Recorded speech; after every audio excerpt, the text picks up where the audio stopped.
અમદાવાદમાં heat action પ્લાનને લઈને એએમસી સક્રિય થયું। ચાંદખેડા સીએચસી પર શરૂ કરાયું છે ઓઆરએસ વિતરણ। ગરમીથી બચવા માટે ઓઆરએસ લેવા એએમસીની લોકોને અપીલ છે।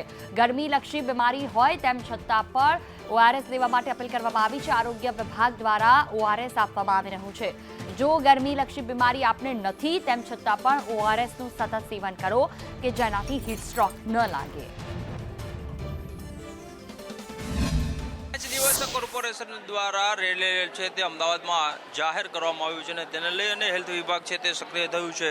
અલગ અલગ જે સીએચસી છે ત્યાં તેમના દ્વારા અલગ અલગ પ્રકારની આરોગ્યલક્ષી કામગીરી છે તે કરવામાં આવી રહી છે અને ઓઆરએસ વિતરણ છે તે તેમના દ્વારા કરવામાં આવી રહ્યું છે જેથી કરી અને ડિહાઇડ્રેશનથી બચી શકાય આવી રહ્યું છે। હેલ્થ ઓફિસર આપણી સાથે છે મકવાણા સાહેબ, કઈ પ્રકારે અલગ અલગ સીએચસી ઉપર કામગીરી કરવામાં આવી રહી છે અને લોકોને શું તાકીદ કરવામાં આવી?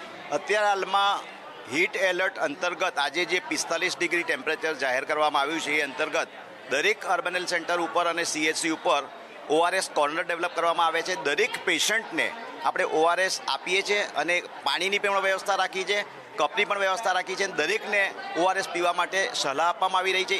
હીટ સ્ટ્રોકથી બચી શકાય, ડિહાઇડ્રેશનથી બચી શકાય અને લોકોને પણ અપીલ કરવામાં આવી છે કે બપોરના સમયે બિનજરૂરી બહાર ના નીકળવું।